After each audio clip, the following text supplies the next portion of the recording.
8장 1절을 보니까 엘리사가 이전에 다시 살려준 여인에게 말했다. 이 여인을 우리는 수넴 여인이라고 이렇게 이야기하죠. 이 수넴 여인에게 이렇게 이야기하는 겁니다. 여기에 기근이 올 거니까, 여기에 비가 7년 동안 오지 않을 거니까 밖에 나가서 비 오는 곳에 머물면서 있다가 고생하지 말고 다시 돌아와라 라고 말씀하시는 겁니다. 특이하죠? 어찌 생각해보면 이스라엘, 북이스라엘이라고 하는 곳에 비가 오지 않는다는 겁니다. 그것도 7년 동안 비가 오지 않는다는 거죠. 엘리야 때는 3년 반 동안 비가 오지 않았다. 엘리야가 기도하니까 비가 왔다. 그리고 비를 내리신 분이 누구냐 해서 바알이냐 여호와 하나님이냐 라고 해서 결국 여호와 하나님께서 비를 내리심으로 이 바알 선지자 아세라 선지자를 죽였다라는 사건이 있죠. 근데 이제는 7년 동안 비가 오지 않는 겁니다. 7년 동안 비가 오지 않으면 아마 이스라엘 백성들은 그야말로 죽지 못해 사는 이제 그러한 상황 가운데 머물게 될 겁니다. 그러면 왜 비가 오지 않느냐라는 것들을 우리가 먼저 생각을 해봐야 되겠죠. 우리가 6장, 7장 말씀을 보니까 지금 하나님께서 구원하신다. 이게 엘리사 이름을 빌려서 하나님께서 구원하신다라는 이 구원의 역사를 계속해서 보여주고 있죠. 그 구원의 역사를 보여주고 있는 그 상황 속에서도 그 당시 왕이었던 여호람 또는 요람이라는 왕은 모릅니다. 하나님께서 구원하십니다. 하나님이 구원이십니다. 하나님께서 먹을 것도 주고 도끼도 떠오르게 하고 뭐 이것저것 많은 것들을 다 보여주고 함에도 불구하고 모릅니다. 모르니까 아무리 알려줘도 모르니까 네가 먹을 게 없어지면 좀 알지 않겠니 하면서 다시 한번 알려주는 겁니다. 7년 동안 비가 오지 않습니다. 7년 동안 오지 않으면 하나님을 구하는 게 맞겠죠? 자, 그리고 하나님을 구할 뿐만 아니라 하나님께서 하셨던 일을 듣고 또 하나님을 믿는 믿음을 가져야 할 겁니다. 그런데 오늘 내용을 보면 그렇지 않은 이 요람 또는 여호람의 모습을 우리가 발견할 수가 있다는 거죠. 특이한 것은 이렇게 이스라엘을 향한 하나님의 징계가 7년이나 비가 오지 않는 걸로 임함에도 불구하고 어떤 사람에게는 은혜가 임한다는 겁니다. 지금 북이스라엘에 너무나 많은 사람들에게 하나님의 큰 징계가 7년 동안 비가 오지 않는 걸로 임하는데 수넴 여인, 이 여인에게는 하나님의 사람을 섬기고 하나님의 말씀을 귀하게 여기고 하나님께서 보이신 그 기적 때문에가 아니라 먼저 하나님을 섬겼던 하나님의 사람을 섬김으로 하나님이 어떤 분이신지를 경험했던 이 사람에게 하나님께서 다시 한번 엘리사를 통해서 말씀하시죠. 나가 있어라. 여기에 비가 오지 않을 거니까 너는 나가 있다가 7년 동안 비가 오지 않을 거니까 7년이 지나서 돌아와라 라고 이렇게 이야기하죠. 그러고 보면 하나님께서 사랑하시는 자가 있고요. 하나님께서 미워하시는 자가 있다는 것을 보여줍니다. 하나님을 믿고 그 믿음 안에 살고 하나님을 섬기고자 하는 그 여인에게는 하나님의 은혜가 임하죠. 그런데 하나님이 아닌 다른 것에 집중하고 하나님을 아무리 보여줘도 애써서 외면하는 그 사람들에게는 하나님께서 진노하심으로 7년이나 비가 오지 않게 하신다는 겁니다. 그래서 이 여인은 7년 동안 블레셋이란 나라에 갔다 옵니다. 실제로 보면 블레셋과 이스라엘의 거리는 그렇게 멀지가 않습니다. 그런데 블레셋은 비가 오고 거기 있는 사람들은 사는 게 어렵지 않습니다. 이스라엘은 사는 게 어렵습니다. 이것도 참 신기한 일이죠. 어쩌면 이스라엘이나 블레셋이나 거리가 별로 안 되니까 거기는 비가 오고 여기는 비가 안 오고 한다는 게 좀 이해가 안 되는데 근데 여기서는 이렇게 하나님께서 행하셨다는 거죠. 이거 모든 것들을 하나님께서 행하셨다는 겁니다. 이렇게 이들에게 징계가 임했다는 것을 간단하게 이야기하면서 한 가지 에피소드를 이야기하고 또 여호람의 미련한 모습이 어떠한지를 우리에게 또 한 가지를 이야기하는데 3절을 보니까 7년이 지나갔죠. 뭐 한 절 사이에 7년이 후딱 지나가 버렸습니다. 7년이 당하니까 여인이 블레셋 사람들의 땅에서 돌아와서 자기 집으로 돌아왔죠. 자기 집에 돌아왔더니 다른 사람이 살고 있는 거예요. 7년 만에 돌아왔더니 다른 사람이 살고 내 집이다 라고 하는 거죠. 그러니까 이제 재판관에게 가서 또 결국 안 돼서 왕이 가서 이야기하는 겁니다. 이 집이 우리 집인데 7년 만에 돌아왔더니 이렇게 됐던데요 라고. 어떤 잘못된 왕에게 걸리면은 네가 7년 동안 우리나라를 배반해? 하고 앉을 수도 있겠죠. 근데 아무튼 이런 상황에 왕을 찾아갔다는 겁니다. 때에 그 수넴 여인이 왕을 찾아가는 그 때에 4절에 보니까 그 때에 왕이 하나님의 사람의 사환 게하시와 서로 말하여 이르되, 서로 말하는 겁니다. 대화를 하는 거예요. 자, 대화를 하는데 오늘 요람이 이 게하시에게 묻는 말이 있습니다. 그게 뭐냐면 너는 엘리사가 행한 모든 큰 일을 내게 설명하라. 자, 지금 엘리사가 여호람이 살아있을 때에 얼마나 많은 기적을 일으켰는지 몰라요. 정말 많은 기적을 일으켰습니다. 엄청나게 많은 기적을 일으켰는데, 자, 이렇게 많은 기적을 일으킨 사건들을 자기가 보고 느꼈음에도 불구하고, 아니 사마리아에 들어왔던 그 사람들을 먹여주고 그 다음에 다시 또 이 엘리사의 말대로 무등병자 4사람의 그 기쁜 소식을 듣게 됐잖아요. 자, 이런 것들을 다 보여줬음에도 불구하고 오늘 이 왕이 게하시에게 구하는 게 있습니다. 내 믿음이 좀 더했으면 좋겠다. 내가 하나님을 믿는다라고 말하는 것이 아니라 오늘 이 여호람이라는 사람은 하나님의 기적을 흥미거리로 생각한다는 거예요. 엘리사가 행한 큰 일 말 좀 해줘봐. 야, 그거 재밌다. 와, 그거 신기하다. 하나님을 믿는 것은 하나님께서 행하신 일은 우리가 신기하다고 봐야 될 일도 아니고, 하나님께서 행하신 일들을 보면서 저런 일도 하는구나 라고 하는 그냥 가십거리로 볼 것도 아니라는 거예요. 그런데 오늘 이 여호람이라는 왕은 자기가 많은 것들을 경험했지만 다 필요 없어. 이거 말고 더 멋있는 거 없냐? 더 대단한 거 없냐? 이렇게 사람에게 묻고 있다는 거죠. 하나님께서 많은 것들을 보여주셨지만 그 본 것 안에서 믿음을 가지는 것이 아니라 내가 본 거는 별거 아닌 것 같아. 더 큰 거 얘기해 줘봐. 사실은 여호람에게 엄청난 큰 일들을 많이 하셨거든요. 그런데도 불구하고 하나님을 믿지 않고 하나님께서 행하시는 그 기적을 흥미거리로 치부하는 이 여호람의 모습이 있다는 거예요. 그런데 이 여호람만이 아니라 지금 이 시대에 하나님을 섬긴다고 하는, 하나님을 믿는다고 하는 믿음의 사람들 중에도 하나님을 이렇게 흥미거리로 생각하는 경우가 굉장히 많이 있다는 거예요. 그래서 이렇게 이야기하죠. 저 교회 가면 뭐가 낫는데, 저 기도원에 가면 뭐가 쫓겨갔대, 저기 교회 가면 이런 일들이 있대, 저기 가면 뭐를 잘 맞추더라. 이런 식으로 하나님에 대한 이야기를 듣고 그 이야기를 들으면서 또 쫓아다니고 또 그 사람이 자기의 신이 되는 경우도 굉장히 많이 있다는 거예요. 지금 엘리사가 살고 있을 당시에 여호람만이 그런 것이 아니라 지금 이 시대에도 하나님이 아닌, 하나님의 말씀이 아닌 이 기적을 따라가는 사람, 기적을 들으면서 그리고 그것에 관심을 기울이는 사람, 그런 사람들이 생각보다 많이 있다는 겁니다. 그래서 하나님을 믿는 것은, 하나님을 믿는 그 믿음은 흥미거리가 아니라는 거예요. 하나님을 믿는 믿음은 모든 것이 실질적으로 이루어지는 사건들이고, 그 사건들이 일어나는 이유는 그걸 보고 감동하라고, 감탄하라고 하는 것이 아니라 그 하나님을 믿는 것이 우리의 삶의 목적임을 말씀하고 있는 겁니다. 그런데 그 기적만 바라보죠. 마치 이거와 똑같죠. 우리가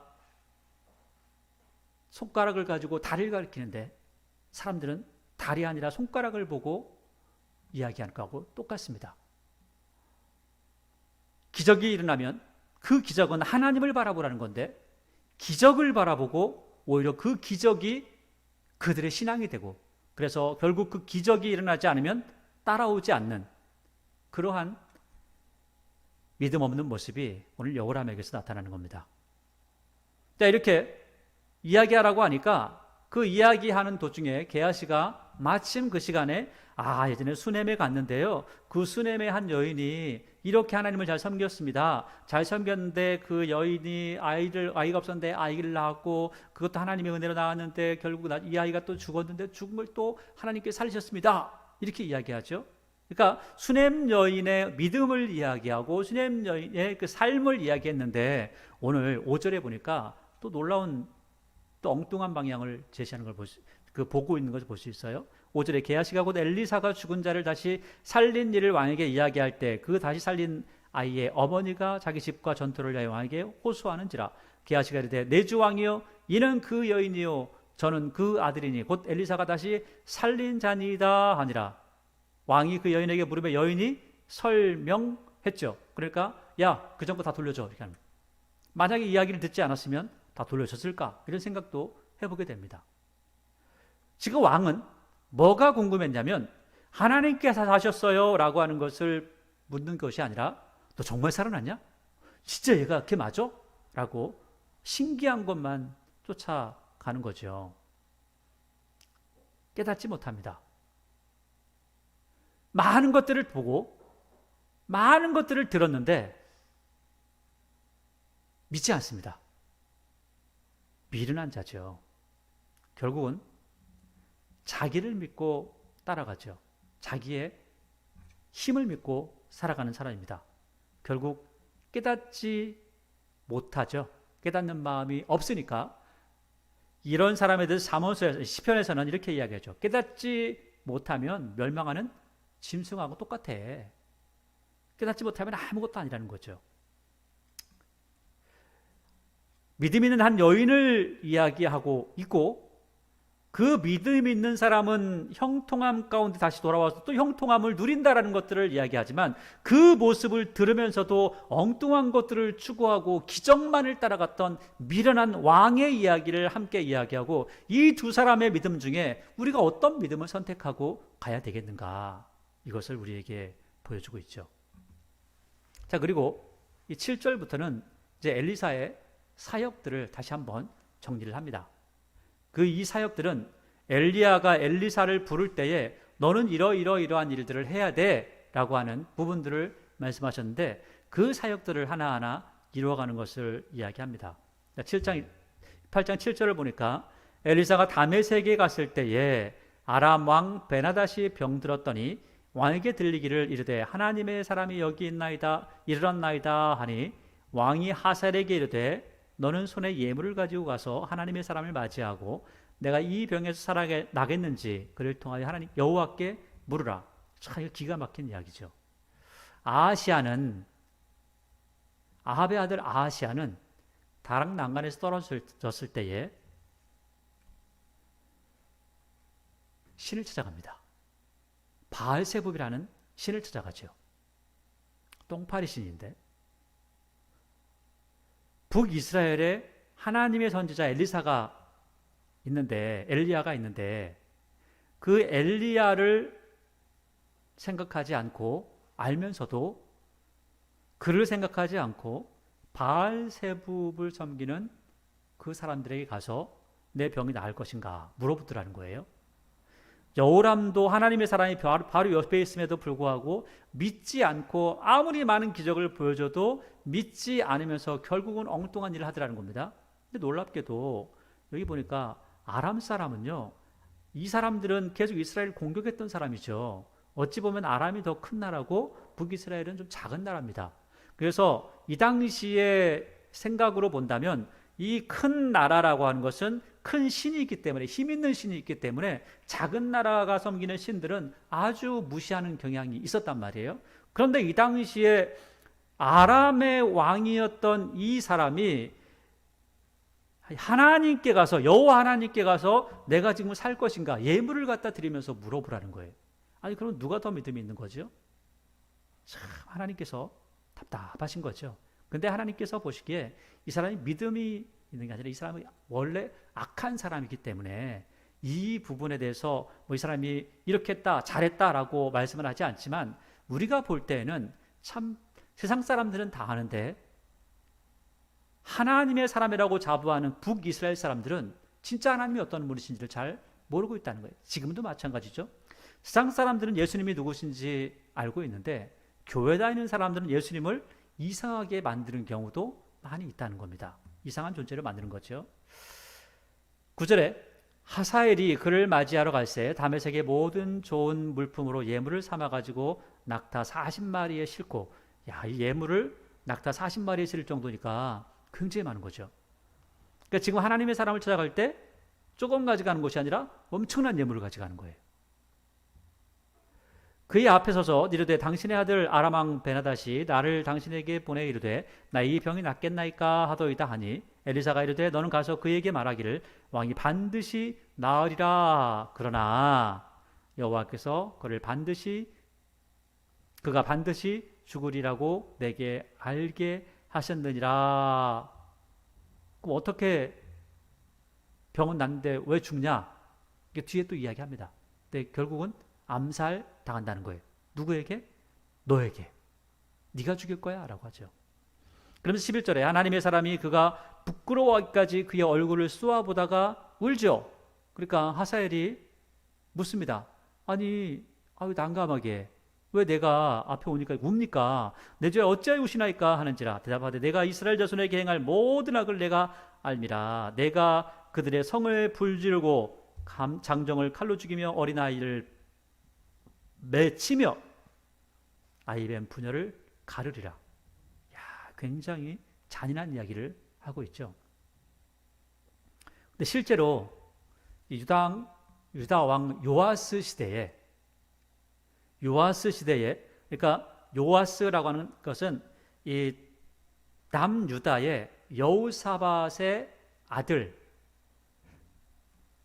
여호람, 아하시야, 그다음에 이 아하시야의 부인이었던 아달랴가 왕이 잠깐 되었다가 그 밑에 아달랴의 손자였던 요아스가 왕이 되죠. 그 요아스 시대에 실제로 하사엘이 쳐들어와서 다 죽이고 하니까 요아스가 성전의 금을 다 뜯어다가 바칩니다. 그래서 떠나는 그런 이야기를 이 열왕기하에서 보여주고 있죠. 그러니까 실제로 이런 일이 있다는 거예요. 그러니까 유다뿐만 아니라 이스라엘 백성들에게도 이렇게 많이 해를 끼칩니다. 왜냐하면 유다까지 내려오려면 이스라엘을 거쳐 내려와야 되거든요. 13절에 하사엘이 이르되 당신의 개 같은 종이 무엇이기에 이런 큰 일을 행하리까 하더라. 엘리사가 대답하되 여호와께서 내가 아람 왕이 될 것을 내게 알게 하셨느니라 하더라. 그가 엘리사를 떠나가서 그의 주인에게 나아가니 왕이 그에게 묻되 엘리사가 내게 무슨 말을 하더냐 하니 대답하되 그가 내게 이르기를 왕이 반드시 살아나리다. 그러나 죽을 겁니다. 이렇게 하지 않고 이걸 끝나죠. 그리고 15절에 그 이튿날 하사엘이 이불에 물을 적셔, 지금 병이 걸린 상태니까 힘이 없죠. 이불에 물을 적셔 왕의 얼굴을 덮음에 왕이 죽었다. 그가 대신하여 왕이 되니라. 참 쉽죠? 간단하게 죽였죠. 여러분 간단하게 죽이는 거 배웠다고 집에서 써먹으면 안 됩니다. 이렇게 죽였습니다. 그래서 왕이 바뀌었습니다. 16절에 이스라엘 왕 아합의 아들 요람, 지금 요람이라고도 하고 또는 여호람이라고도 해요. 5년에 여호사밧이 유다의 왕이었을 때에 유다의 왕 여호사밧의 아들 여호람이 왕이 되니라. 그러니까 여호람이 왕이 되고 여호람의 아들 여호사밧이 왕이 되었다가 여호사밧의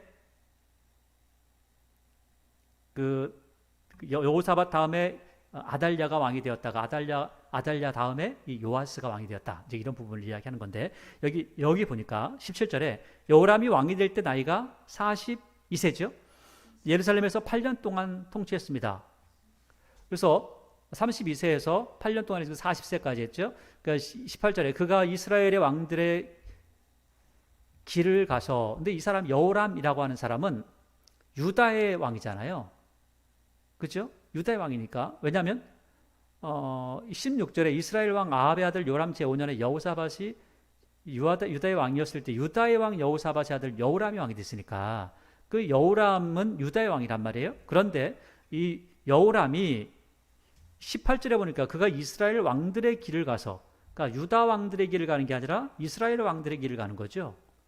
그러니까 이렇게 가고 있다는 거예요. 왜 이렇게 가고 있을까요? 여호람의 부인이 아달랴거든요. 아달랴. 아달랴입니다. 이 아달랴라고 하는 그 악한 여자 이세벨의 딸, 그러다 보니까는 다윗의 길을 가는 것이 아니라 이스라엘 왕들의 길을 가죠. 그러니까 뭐 아주 못됐다는 거죠. 그래서 아합의 집과 같이 하였으니, 아합의 집과 같이 했다는 건 여로보암을 플러스 알파 아합의 집이죠. 아주 못된 짓을 했다는 거예요. 이런 아합의 딸이 그의 아내가 되었습니다. 그렇죠? 아합의 딸 아달랴죠. 그래서 그가 여호와 보시기에 악을 행하였으니 여호와께서 그의 종 다윗을 위하여 유다 멸하기를 절개하지 아니하였으니 이는 그와 그의 자손에게 항상 등불을 주시겠다고 말씀하셨습니다. 그러니까 지금 19절 말씀이 이런 얘기입니다. 보니까 진짜 못됐다는 거예요. 여호람이 너무 못됐다는 거예요. 그런데 역사적으로 보면 이렇게 못된 사람 같으면 바로 죽을 것 같아. 금방 끝장나는 거예요. 그런데 끝장이 안 나더라는 거예요. 왜 끝장이 안 나지?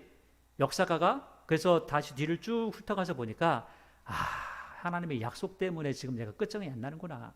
하나님의 약속, 하나님께서 약속하신 것 때문에 얘를 끝장내지 않고 유다를 끝장내지 않고 계속 역사를 진행시켜 나가시는구나. 그 얘기를 하는 거예요. 그래서 이는 끝장내지 않는 이유는, 멸망하지 않는 이유는 하면서 그와 그의 자손에게 항상 등불을 주겠다고 다윗을 위하여 약속하셨다.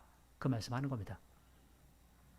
그러니까 20절에 이제 하나님께서 떠나시면 어떤 일들이 일어나느냐. 이제 내가 힘이 있을 때 잡았던 사람들이 다 뿔뿔이 흩어지기 시작하는 거죠. 하나님의 힘이 빠지기 때문에. 20절에 여호람 때 에돔이 유다의 손에서 배반하여 자기 위에 왕을 세운 거로 여호람이 모든 병거를 거느리고 사일로 갔더니 밤에 일어나 자기를 에워싼 에돔 사람과 그 병거의 장관들을 치니 이에 백성이 도망하여 각각 그들의 장막으로 들어갔더라. 지금 에돔이 도망갔다는 얘기인지 유다가 도망갔다는 얘기인지 잘 몰라요. 근데 아무튼 이렇게 됐다는 거예요. 에돔이 배반했다는 겁니다. 에돔이 배반했고 전쟁을 했는데 그게 별로 신통치 않았다. 그런 이야기죠. 22절 이와 같이 에돔이 유다의 수하에서 배반하였더니 오늘까지 그러하였으며, 오늘까지가 언제인지는 모르지만 이때까지 그랬다는 거예요. 그래서 그때의 림나도 배반하였더라. 여호람의 남은 사적과 그의 행한 모든 일은 유다 왕 역대지락에 기록되지 아니하였느냐. 여호람이 그의 조상들과 함께 자매 그의 조상들과 함께 다윗성에 장사되고 그의 아들 아하시아가 대신하여 왕이 되니라. 그러니까 지금 그 북이스라엘 같은 경우는 아합의 아들 아하시아, 그 다음에 여호람 이렇게 왕이 되거든요. 그 다음에 예후로 갑니다. 근데 이 남쪽 같은 경우는 여호사밧의 아들 여호람, 그 다음에 그 아들 아하시아. 그러니까 지금 굉장히 똑같은 시대에 똑같은 왕의 이름들이 나오면서 서로 바뀌어 있으니까 굉장히 헷갈리죠. 23절 여호람의 남은 사적과 그의 행한 모든 일에 유다 왕 역대지락이 기록되지 아니했느냐. 여호람이 그의 조상들과 함께 자매 그의 조상들과 함께 다윗성에 장사되고 그의 아들 아하시아가 대신하여 왕이 되었다. 그럼 아하시아는 잘 다스렸냐? 또 그렇지 않다는 거죠. 25절 이스라엘 왕 아합의 아들 요람 제 12년에 유다 왕 여호람의 아들 아하시아가 왕이 되니 아하시아가 왕이 될 때에 나이는 22세라. 예루살렘에서 1년을 통치하니라. 1년밖에 통치 못했다는 거예요. 자, 근데 이 사람이 누구하고 친하냐면 북왕국의 여호람하고 친합니다. 왜요? 그 어머니가 그리고 여호람하고 형제지간이거든요. 그러니까 친할 수밖에 없는 거죠. 그래서 이 아달랴, 그의 어머니 아달랴와 여호람이 같은 형제지간이니까 그게 뭐 어떠한 관계든 간에 뭐 배가 다르건 뭐하건 그런 관계다 보니까 친하게 지냅니다. 그래서 1년을 통치하는데 그의 어머니 이름은 아달랴죠. 이스라엘 왕 오므리의 손녀입니다. 오므리의 손녀, 그 다음에 아합의 딸인 거죠. 자, 이런 이름을 밝히는 이유가 왜 지금 아하시아 왕이 왜 여호람하고 친하냐, 이런 거를 설명을 해주는 겁니다. 그리고 왜 이 사람이 자꾸 북이스라엘처럼 악하게 살아가냐, 그 이야기를 하는 거예요. 누구 때문에? 아달랴 때문에, 아합의 딸 이세벨의 딸 때문에 그렇다. 27절이죠. 아하시아가 아합의 길로 행하여, 왜 아합의 길로 행하냐? 이세벨의 딸이 아달랴니까, 아달랴가 아합과 이세벨의 딸이니까 아합의 길로, 아합하고 똑같이 하는 거예요. 배운 게 그런 거죠. 아합의 집과 같이 여호와 보시기에 악을 행하였으니 그는 아합의 집에 사위가 되었어. 아, 사위인데. 그러니까 유다 왕이지만 아합의 집에 사위라 이렇게 못된 짓 하는 거야. 하는 거죠. 28절. 그가 아합의 아들 요람과 함께 길랏 라못으로 가서 아람 왕 하사엘과 더불어 싸우더니 아람 사람들이 요람에게 부상을 입힌지라. 이제 전쟁을 하다가 왕이 부상을 입은 겁니다. 그래서 요람 왕이 아람 왕 하사엘과 싸울 때 라마에서 아람 사람에게 당한 부상을 치료하려 하여 이스라엘로 돌아왔더라. 유다의 왕 여호람의 아들 아하시아가 아합의 아들 요람을 병문안하기 위하여, 이제 다쳤으니까 요람을 보기 위하여 내려갔으니 이는 그에게 병이 생겼다. 그래서 병이 생겼다는 것은 이제 전쟁에서 상처를 입었다는 거죠. 그래서 9장에 선지자 엘리사가 선지자 제자 중 하나를 불러 이르되 너는 허리를 동이고 이 기름병을 손에 가지고 길르앗 라못으로 가라. 지금 여기는 전쟁터죠, 전쟁터. 지금 아람하고 북이스라엘 전쟁하는 상황이라는 거예요.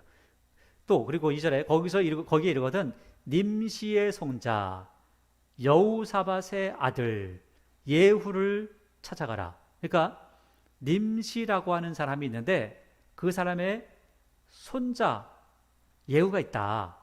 근데 예후의 아버지 이름은 여호사밧이다. 이렇게 얘기하는 거죠.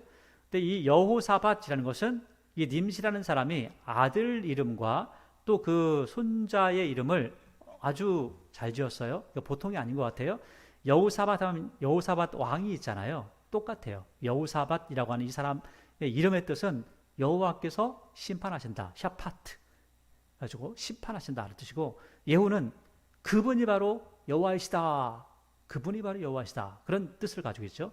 그러니까 아마 신앙을 가지고 이름을 지었던 것 같은데 이 권력을 가진 신앙을 가진 사람들은 조금 이 신앙을 제대로 잘 전수를 하지는 못하는 것 같습니다. 지켜나가지는 못하는 것 같아요. 그래서 3절에 예후를 찾아 들어가 그의 형제 중에서 일어나게 하고 그를 데리고 골방으로 들어가 기름병을 가지고 그의 머리에 부으며 이르기를 여호와의 말씀이 내가 내게 기름을 부어 이스라엘 왕으로 삼노라 하셨느니라 하고 곧 문을 열고 도망치되 지체하지 말지니라 하니. 왜 이렇게 도망가라고 했냐? 뒤에 보면 유추해 볼 수 있는 내용이 나옵니다. 4절에 그 청년 곧 그 선지자의 청년이 길르앗 라못으로 가니라. 그가 이르러 보니 군대 장관들이 앉아 있는데, 자, 장관들이 다 앉아 있어요. 그러니까 이 소년이 가서 말하죠. 장관이요 하니까 사람들이 쳐다보겠죠. 내가 당신에게 할 말이 있나이다 하니까 그 중에 예후가 벌떡 일어나더니 뭐야? 우리 모든 사람 중에 누구한테 하라는 거야? 하니까 예후가 딱 일어났는데 예후의 얼굴을 알고 있는 거예요. 그러니까 당신입니다. 장관이요. 당신입니다. 라니까 6절에 예후가 일어나 집으로 들어가니 청년이 그의 머리에 기름을 부으며 그에게 이르되 이스라엘 하나님 여호와의 말씀이 내가 내게 기름을 부어 여호와의 백성 곧 이스라엘의 왕으로 삼노니. 자, 보세요. 그에게 기름을 부어서 왕으로 삼았다고 그랬어요. 자, 그런데 여기 보면 이스라엘에 대한 이 수식어가 아주 독특한 얘기가 나옵니다. 지금 이스라엘 백성들이 하나님의 말씀을 잘 듣고 있어요? 듣지 않아요? 정말 안 듣고 있죠. 하나님에 대해서 잘 알지도 못해요. 하나님이 구원하신다고 그렇게 이야기한데도 불구하고 하나님이 구원이 있는가? 헷갈려 할 정도죠.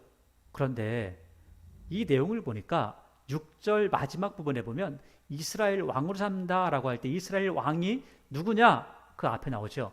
여호와의 백성이라는 거예요. 그렇게 말을 안 듣는데도 불구하고 하나님께서는 아직 너를 버릴 수가 없어. 너를 버릴 수 없어. 너희 나라를 내가 버릴 수 없어.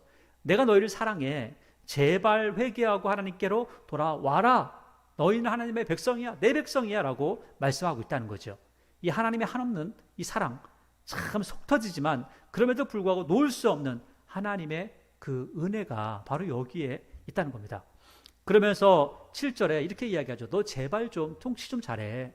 왜? 내 백성이니까. 너는 내가 주관자로 세운 거고 쟤들은 내 백성이야. 나는 주권자야. 제발 좀 내 뜻대로 좀 했으면 좋겠다라고 하는 거죠. 그러면서 7절에 너는 내 주 아합의 집을 치라. 내가 나의 종 곧 선지자들의 피와 여호와의 종들의 피를 이세벨에게 갚아주리라. 그러니까 아합의 집을 완전히 멸망시켜라. 왜? 쟤들 도저히 희망이 없어. 보니까 희망이 없어 하는 거죠. 8절에 아합의 온 집이 멸망하리니 이스라엘 중에 매인자나 노인자나 아합에게 속한 모든 남자는 내가 다 멸절하되, 그러니까 지금 너의 손을 통해서 내가 다 죽여버릴 거야. 끝낼 거야. 쟤들에게는 왜 쟤들 다 죽인다고 하냐? 소망이 없다는 거예요. 보니까 소망이 없어. 하나님은 죽이는 걸 즐겨 하시는 분이 아니에요. 그럼에도 불구하고 소망이 없다는 거예요. 9절에 아합의 집은 느바스의 아들 여로보암의 집과 같게 하며 아히야의 아들 바하사의 집과 같게 할지라. 그러니까 얘들이 다 죽고 망한 것처럼 완전히 망하게 해버려라 하는 거죠. 10절 이스라엘 지방에서 개들이 이세벨을 먹으리니 그를 장사할 사람이 없으리라 하셨느니라 하고 곧 문을 열고 도망하니라. 자, 10절까지가 와서 막 기름 붓고 나서 막 떠들고 나서 도망가 버리는 거예요. 그 왜 도망갔을까요? 자, 읽어보죠. 11절 예후가 나와서 그의 주인의 신복들에게 이르되 한 사람이 그에게 묻되, 이러니까 이거 예후가 딱 나와가지고 기름이 줄줄 흐르는데 이제 사람들이 딱 나간 거죠. 그러니까 사람들이 묻는 거예요. 그 중에 한 사람이 묻습니다. 아니 샬롬, 어떻게 좋은 일이요? 그러면서 그 뒤에 말이 그 미친 자가, 누가? 미친 자가. 그 미친 자가 무슨 까닭으로 그대에게 왔더냐. 아니 분명히 이 사람은 선지자의 제자라고 그랬잖아요. 그러니까 지금으로 이야기하면 교회에 목회자가 있고 그 목회자를 통해서 다른 목회자를 보냈더니 그 목회자를 대하는 사람들의 태도가 뭐냐면 저 미친놈이 이렇게 하는 거예요. 저 미친 녀석이 뭐라고 하대? 이렇게 하는 거예요. 자, 그러면 하나님의 선지자를 대할 때 미친 자라고 하는 이러한 단어를 쓰는 걸 보니까 지금 하나님의 이름이, 하나님을 믿는 믿음이 이들에게 있는 걸까요? 하나님께서는 내 백성이라고 하는데 이들은 하나님을 잘 모르고 있어요. 하나님의 일꾼들에 대해서 칭하는 단어가 미친 사람이라는 거예요.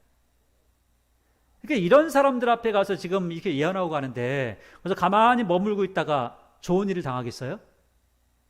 없을 때도 이렇게 욕하는데 있을 때는 더 안 좋게 하겠죠. 그래서 다시 한번 이야기하죠. 평안하냐? 그 미친 자가 무슨 까닭으로 그대에게 왔더냐? 대답하되 그대들이 그 사람과 그가 말한 것을 알지. 뭐 당신 다 알 거 아니야? 이렇게 얘기하는 거죠. 그러니까 사람들이 말하죠. 무슨 소리야? 우리가 들은 적이 없는데. 우리 몰라요. 그러니까 제발 좀 우리에게 다시 한번 말해봐요. 뭐라고 했어요? 라고 하죠. 그러니까 그 사람들이 와서 말이야. 뭐 여호와의 말씀이 내가 내게 기름을 부어 이스라엘 왕으로 삼는다고 하셨다고 말하되 하는 겁니다. 그러니까 지금 내가 왕이라 내가 이제부터 왕이야 이렇게 하는 것이 아니라 그 사람이 말하기를 이렇다고 하되라고 하니까 사람들이 벌떡 일어나죠. 13절. 그러니까 지금 하나님의 사람에 대해서는 굉장히 안 좋은 말로 하지만 그가 말했을 때 또 그 말의 능력은 또 있는 거죠. 그래서 무리가 각자 옷을 입고 못을 급히 가져다가 섬돌 위에 곧 예후의 밑에 깔고 나팔 불며 이르되 예후는 왕이라. 간단하죠. 그냥 이 당시에 왕이 되는 것은 이렇게 하면 됐습니다. 간단하게 됐습니다. 근데 지금도 이렇게 하면 되냐? 아닙니다. 14절 이에 님시의 손자 여호사밧의 아들 예후가 이걸 보니까 아하, 예후는 하나님이 여호와이시고 그 아버지의 이름을 따 보니까 그분이 심판하시잖아요. 그러니까 지금 예후가 심판하는 겁니다.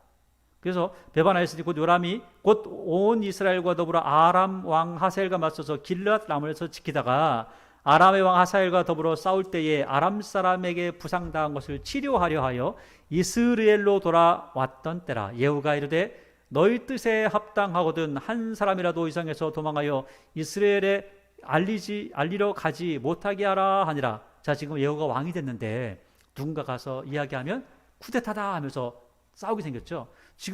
우리는 지금 전쟁은 누가 하고 있냐면 아람 군대하고 싸우고 있는데 한 사람이 가가지고 알리면 이쪽에서 또 쳐들어오면 양쪽에서 죽을 수밖에 없으니까 사람 모르게 이거 비밀 지켜야 돼 라고 하는 거죠. 자, 그리고 16절에 예후가 병거를 타고 이스라엘로 가니 요람 왕이 거기서 누워 있습니다.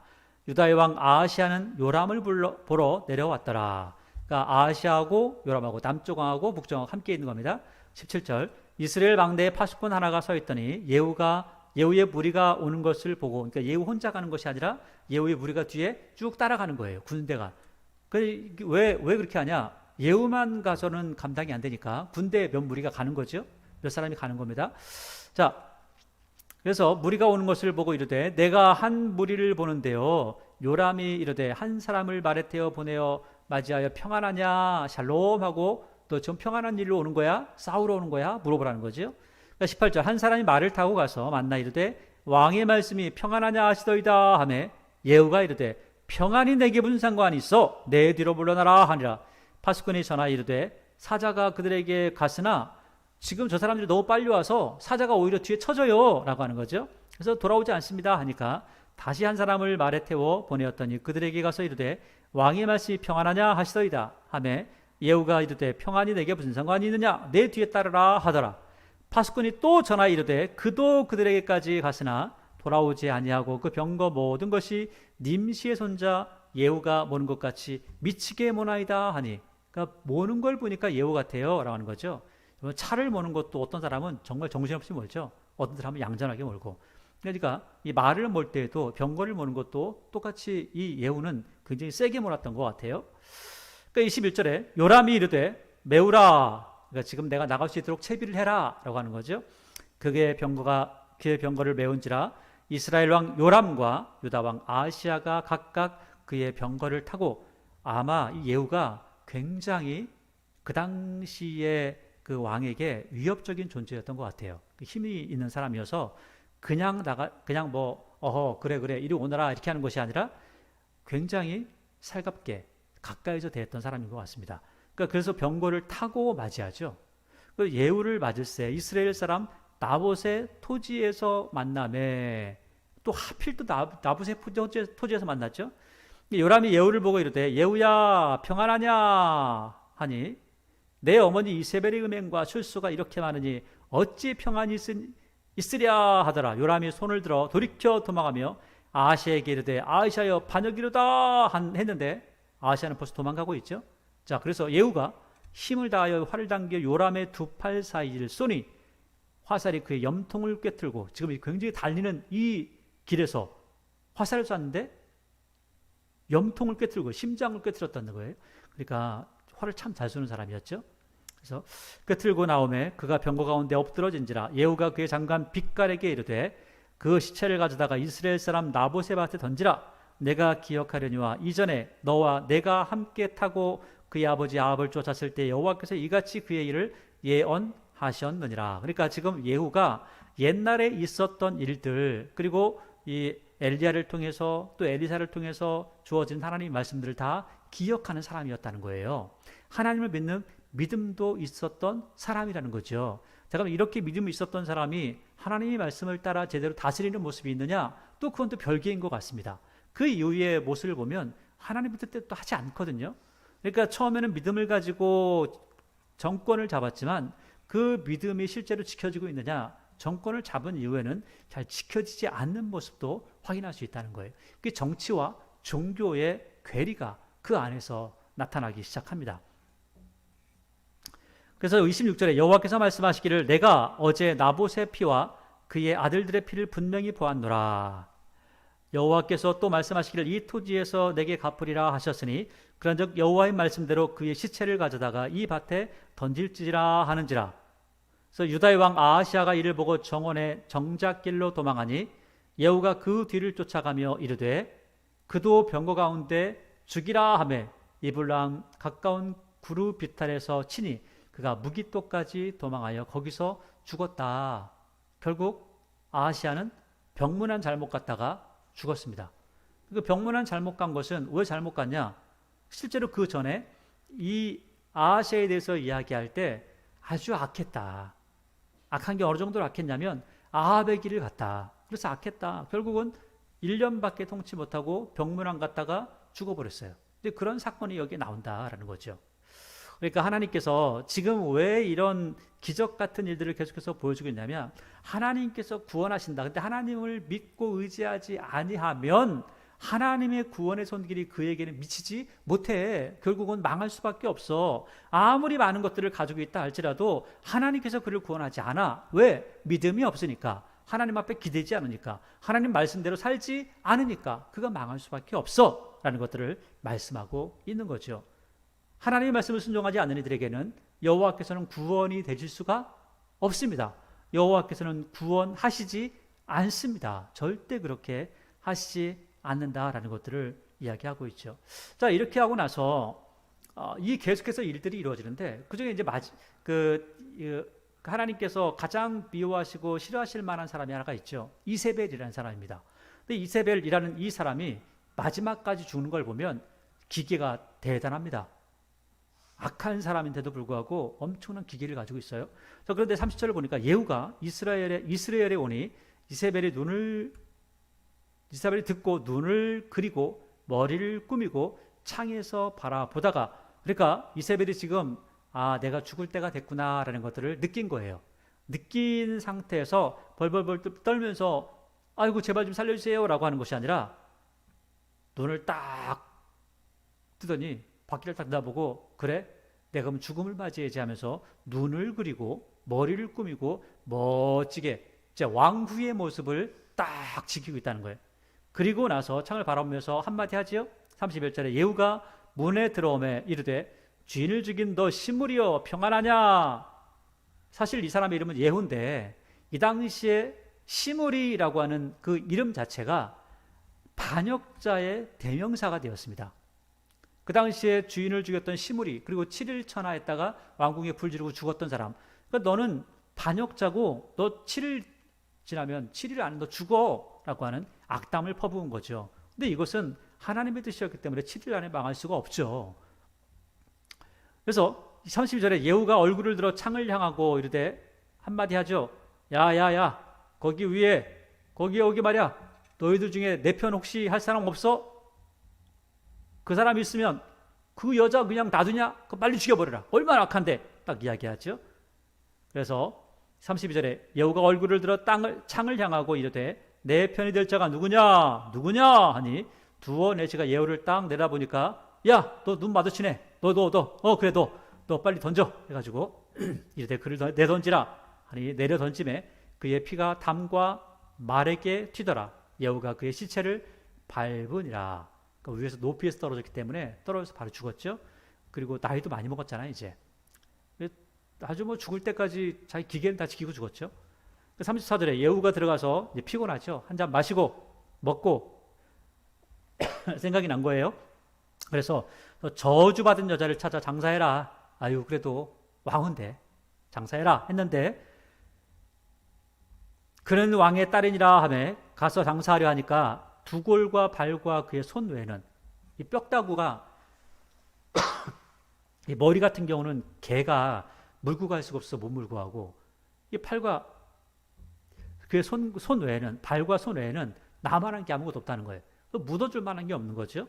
자 그래서 찾지 못하니까 30절 돌아와서 전하니 예후가 이르되 이는 여호와께서 그종 디셉 사람 엘리야를 통하여 말씀하신 바인데 이르시기를 이스라엘 토지에서 개들이 이세벨의 살을 먹을지라. 여러분 하나님의 말씀은요 땅에 떨어지지 않습니다. 실제로 다 이루어졌다는 거예요. 그러니까 지금 이것을 누가 다 알고 있죠?